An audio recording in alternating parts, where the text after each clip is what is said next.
అన్ని డివిజన్ల నుంచి అన్ని వార్డుల నుంచి విచ్చేసిన మా తమ్ముళ్ళకి, అన్నలకి, అక్కలకి, చెల్లెలకి అందరికీ శిరస్సు వంచి హృదయపూర్వకంగా నమస్కారం. నేను వచ్చింది ముఖ్యంగా 2 కారణాలతో. ఒకటి, ఈ జూన్ 25 నుంచి ప్రారంభమయ్యే SIR అనే కార్యక్రమం గురించి మీకు కొంత అవగాహన ఉండాలి. బూత్ లెవెల్లో మరి యుద్ధం చేసేది మీరు, రేపు పార్టీని తిరిగి అధికారంలోకి తెచ్చేది మీరు కాబట్టి తప్పకుండా మీకు ఆ విషయంలో కొంత అవగాహన కల్పించాలన్న ఉద్దేశం నంబర్ 1. రెండవది, మన పార్టీ యొక్క సభ్యత్వ నమోదు కార్యక్రమం కూడా ప్రారంభం కాబోతా ఉన్నది కాబట్టి ఆ విషయంలో కూడా మీకు కొంత సమాచారం ఇవ్వాలి. దయచేసి తిరిగి పార్టీని అధికారంలో తెచ్చుకుంటేనే రాష్ట్రానికి మనకు భవిష్యత్తు ఉంటుందనే మాట మీకు గుర్తు చేయాలన్నది రెండవ ఉద్దేశం. ఇక్కడ వచ్చేటప్పుడు కాకపోతే అదేదో సోషల్ మీడియాలో చూసిన రేవంత్ రెడ్డి గారు, మన గౌరవ ముఖ్యమంత్రి గారు నిన్న ఏదో మాట్లాడిండంట. ఏమని? కొత్తగా రైతుల కోసం రైతు డిస్కామ్ పెడుతున్నా, నేను రైతు డిస్కామ్ ఇప్పుడు కరెంటు చక్కగా వస్తలేదు, రేపు బాగా ఇద్దామని పెడుతున్నా అని చెప్పి ఏదో చెప్పినట్టుగా నేను సోషల్ మీడియాలో చూసిన. నేను ఈ సందర్భంగా మిమ్మల్ని అందరిని అడుగుతా ఉన్నా, ఒక్కసారి గుర్తు తెచ్చుకోండి. 2014కు పూర్వం కేసీఆర్ గారు ముఖ్యమంత్రి కాకముందు, తెలంగాణ రాష్ట్రం ఏర్పడక ముందు మన హైదరాబాద్ మహానగరంలో, మన కంటోన్మెంట్ లో కరెంటు పరిస్థితి ఎట్లుండే, తర్వాత ఎట్లా మారింది ఒక్కసారి యాద్ చేసుకోండి. 2014కు ముందు ఏ అపార్ట్మెంట్కు పోయినా, ఏ ఫంక్షన్ హాల్కు పోయినా, ఆఖరికి ఒక జిరాక్స్ దుకాణానికి పోయినా ఆ డీజిల్ గబ్బు లేకపోతే ఇన్వర్టర్లు కనబడేది. ఎక్కడ పోయినా ఎండాకాలం వచ్చిందంటే మధ్యాహ్నం పంక కూడా తిరగని పరిస్థితి. నేను చెప్పేది కరెక్టా కాదా? ఎక్కడ ఎంత దారుణమైన పరిస్థితి అంటే హైదరాబాద్ లో సామాన్యులు కాదు, ఆఖరికి పారిశ్రామికవేత్తలు, పరిశ్రమలు నడుపుకునేటోళ్ళు కూడా చివరికి కరెంటు లేక వారానికి 3 రోజులు పవర్ హాలిడే ఇచ్చుకొని పరిశ్రమలు బంద్ పెట్టుకున్న పరిస్థితి. కార్మికులకు పని చేద్దామంటే కూడా పని దొరకని పరిస్థితి. అట్లాంటి పరిస్థితి నుంచి కేసీఆర్ గారు వచ్చినాక కేవలం 6 నెలల్లో 65 ఏళ్లలో కాంగ్రెస్ ప్రభుత్వం చేయని పని, 65 ఏళ్లలో కాంగ్రెస్ ప్రభుత్వం చేయని పనిని 6 నెలల్లోనే చేసి 24 గంటల కరెంట్ ఇచ్చిన నాయకుడు ఎవరు? కేసీఆర్. ఒక ఇళ్లకే కాదు, పరిశ్రమలకే కాదు. జరా బయట జాओ ना भाई, क्या कर रहे तुम लोग, बैठ जाओ भाई, मेरे बैठ, ओ हीरो बैठ यार, बैठ जा, कहीं गड़बड़ जे మీరు కూడా కూర్చోరు. 24 గంటల కరెంటు కేవలం పరిశ్రమలకు, ఇళ్లకే కాదు. భారతదేశంలో 28 రాష్ట్రాలు ఉన్నాయి. 28 రాష్ట్రాలు ఉన్నాయి. కోట్ల మంది రైతులు ఉన్నారు. కానీ 79 ఏళ్ల భారతదేశ చరిత్రలో వ్యవసాయానికి ఉచితంగా కరెంట్ 24 గంటల కరెంట్ ఇచ్చిన నాయకుడు ఎవరు? 24 గంటలు రైతుకు కరెంట్ ఇచ్చిన నాయకుడు కేసీఆర్. రేవంత్ రెడ్డి గారు ఈ రోజు కాదు, ముఖ్యమంత్రి కాకముందు అమెరికాలో ఒక సమావేశానికి పోయినప్పుడు అక్కడ ఆయన అడిగినారు ప్రశ్న, మరి కేసీఆర్ గారు 24 గంటలు కరెంట్ ఇస్తున్నాడు కదా వ్యవసాయానికి, మరి మీరేం చేస్తారు అని అడిగితే ఆ రోజు రేవంత్ రెడ్డి గారు చెప్పిన మాట, వ్యవసాయానికి 24 గంటల కరెంట్ ఎందుకండి, వేస్ట్, 3 గంటలు చాలు అని చెప్పిండు. 3 గంటలు కరెంట్ ఇస్తే చాలు, దినం 3 గంటలు ఇస్తే చాలు, అంతకంటే ఎక్కువ అవసరం లేదు అన్నాడు. కానీ నిన్న ప్లేటు ఫిరాయించి మాట మార్చి ఏం చెప్తున్నాడు, 24 గంటల కరెంట్ ఇయనికే నేను రైతు డిస్కామ్ పెడుతున్నా, రైతుల కోసం ప్రత్యేకంగా ఎట్లయితే SPDCL NPDCL ఉంటుందో అట్లాగే కొత్త డిస్కామ్ పెడుతున్నా రైతులకు అంటున్నాడు. నేను ఒక్కటే మాట మిమ్మల్ని అడుగుతున్నా, రేవంత్ రెడ్డి చెప్పింది చేయడు, చేసేది చెప్పడు.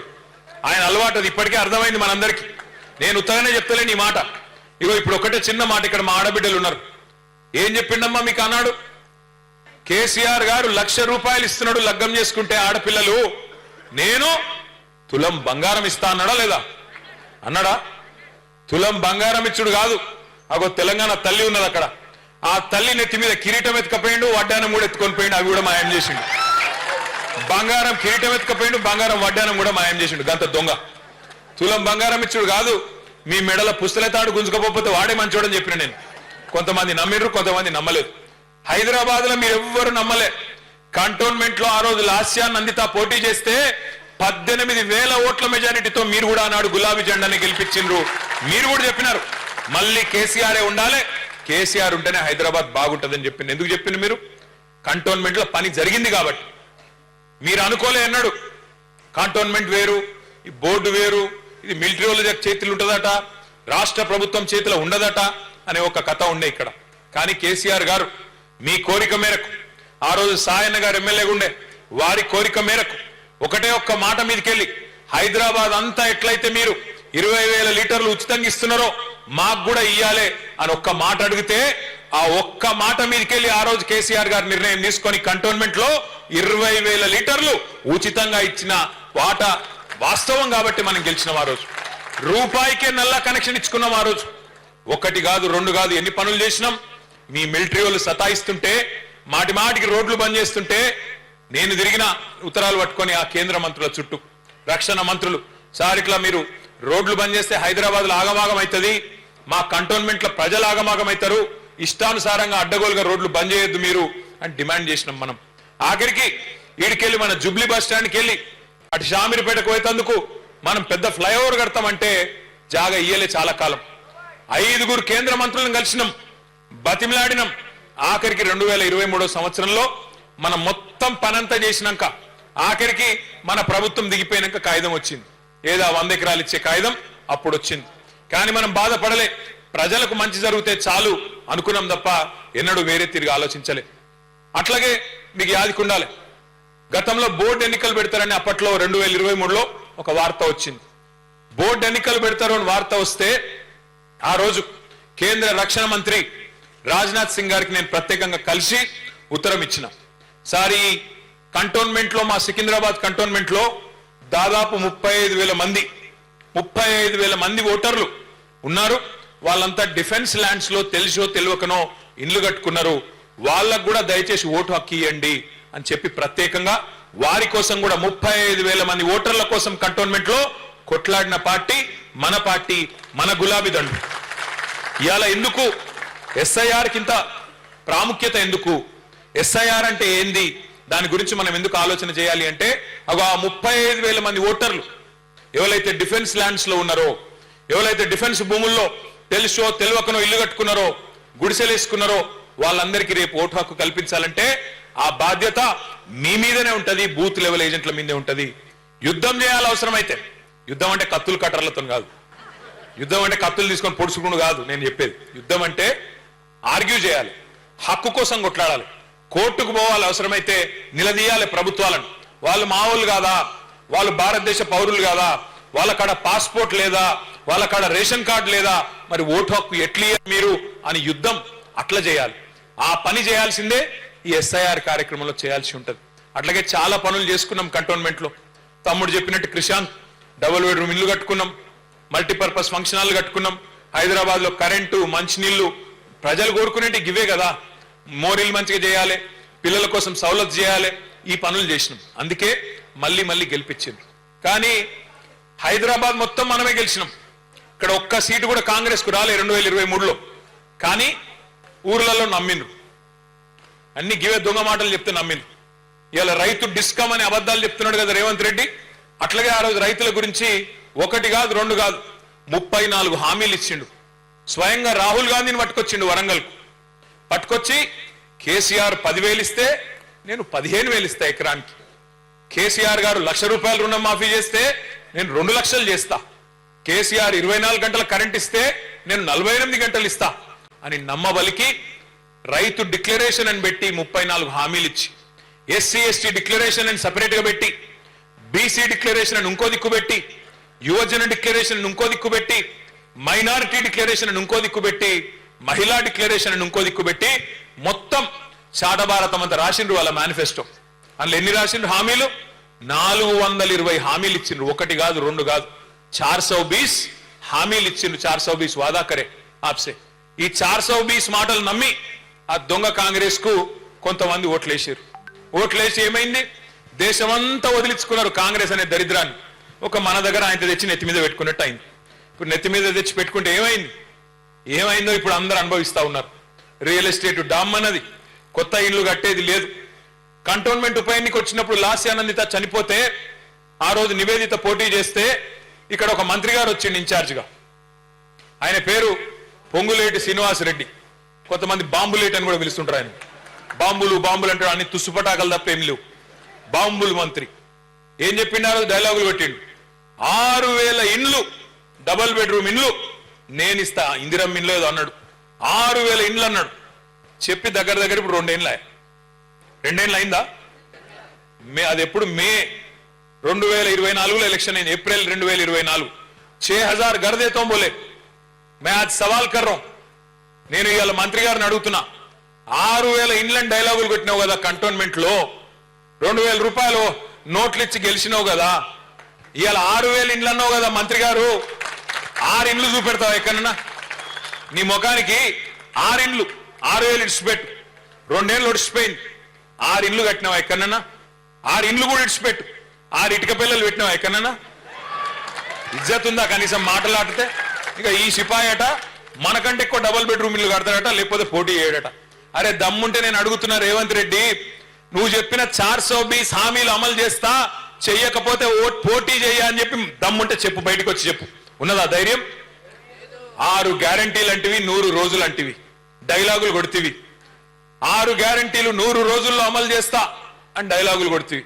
మరి 100 రోజులు వా, ఇప్పుడు 900 రోజులకు వచ్చాయి.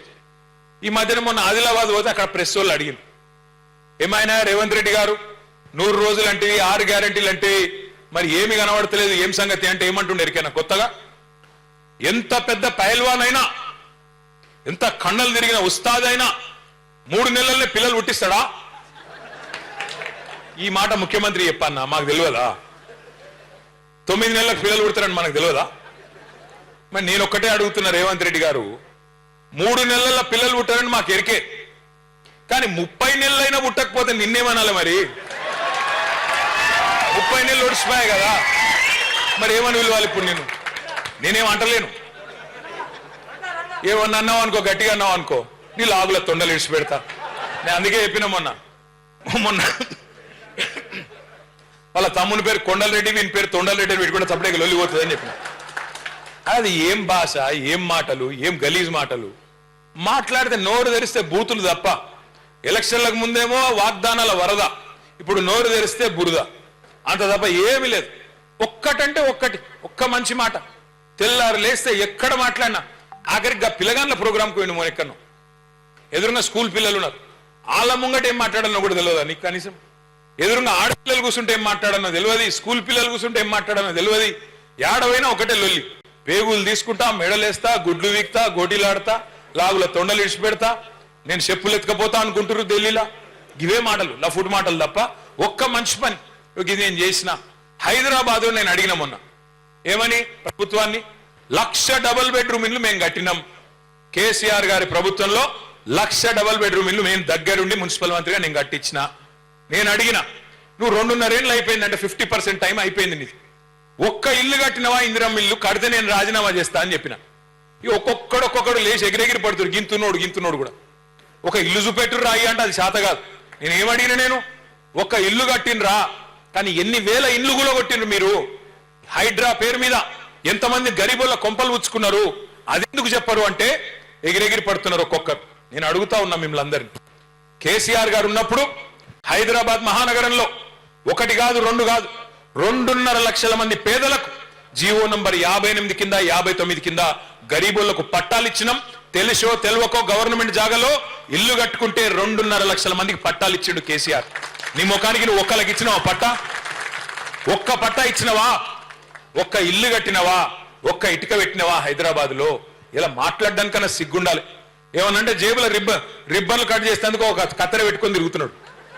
మనం కట్టిన ఫ్లైఓవర్లు అక్కడ కట్ చేయాలి, మనం కట్టిన బిల్డింగ్లకు కట్ చేయాలి, మనం కట్టిన డబుల్ బెడ్రూమ్లకు 3 రంగులు ఉయ్యాలి, నేనే కట్టిన డైలాగులు కొట్టాలి, మనం ఇచ్చిన ఉద్యోగాలకు ఈయన పోయి కాయిదాలు ఇవ్వాలి. అంత తప్ప నువ్వు చేసింది ఏందా? ఏమన్నా మాట్లాడినావు అనుకో గట్టిగా, వెనకటికేవాడు అన్నాడట, ముఖం బాగా లేకపోతే అద్దం బల కొట్టుకుంటాడు. ముఖం బాగాలేక అద్దం బల కొట్టిండంట. అరే నీకు పరిపాలన చేత అయితే లేదు, నువ్వు చెప్పిన హామీలు అమలు చేయరా నాయన అంటే అప్పులపాలు చేసిపోయింది కేసీఆర్. అప్పులైపోయింది, మొత్తం దివాలా తీసింది, ఐపీ పెట్టినా అని మాట్లాడతాడు. నేను అడుగుతా ఉన్నా రేవంత్ రెడ్డిని, సరే నువ్వు అన్నది నిజమే అనుకుందాం ఒక నిమిషానికి. కేసీఆర్ అప్పులు చేసిండు అంటున్నావు. ఏం చేసిండు కేసీఆర్ గారు అప్పులు చేసి? కేసీఆర్ గారు అప్పు చేసి 1,00,000 డబుల్ బెడ్రూమ్ ఇల్లు కట్టిండు హైదరాబాద్ లో. కేసీఆర్ గారు అప్పు చేసిండు, అప్పు చేసి ఏం చేసిండు? రైతుల ఖాతాల్లో 73,000 కోట్ల రూపాయలు వేసిండు కేసీఆర్ రైతు బంధు రూపంలో. కేసీఆర్ అప్పు చేసిండు, 2 సార్లు రుణమాఫీ చేసిండు, 30,000 కోట్లు రైతుల ఖాతాల్లో వేసిండు. కేసీఆర్ అప్పు చేసిండు భయ్, 1,00,000 కోట్లు ఖర్చు పెట్టి, 1 కాదు 2 కాదు 1,00,000 కోట్లు ఖర్చు పెట్టి కేసీఆర్ గారు విద్యుత్ వ్యవస్థ మొత్తం చక్కగా చేసిండు. అందుకే 24 గంటల కరెంటును 65 ఏళ్లలో ఇయ్యలేని దాన్ని ఒక 6 నెలలనే చేసి చూపెట్టిండు కేసీఆర్. కేసీఆర్ అప్పు చేసిండు, ఇంటింటికి నల్లా పెట్టి నీళ్లు ఇచ్చిండు. హైదరాబాద్ లో 20,000 లీటర్లు ఉచితంగా ఇచ్చిండు. ఎస్, కేసీఆర్ అప్పు చేసిండు. మీ కాంగ్రెస్ గవర్నమెంట్ లో 5 మెడికల్ కాలేజీలు లేకుండా తెలంగాణలో కేసీఆర్ అప్పు చేసి 33 మెడికల్ కాలేజీలు కట్టి ఎస్సీ, ఎస్టీ, బీసీ, మైనారిటీ పిల్లలకు డాక్టర్ అయ్యే అవకాశం కల్పించిండు. కేసీఆర్ అప్పు చేసిండు, 33 నర్సింగ్ కాలేజీలు కట్టిండు. కేసీఆర్ అప్పు చేసిండు, కాళేశ్వరం ప్రాజెక్టు కట్టిండు, 45 లక్షల ఎకరాలకు నీళ్లు ఇచ్చిండు. పంజాబ్ను, హర్యానాను దాటిపోయి తెలంగాణ ఇవాళ దేశానికి బువ్వ పెట్టే స్థాయికి వచ్చిందంటే కేసీఆర్ నచ్చింది కాబట్టి ప్రాజెక్టు. కేసీఆర్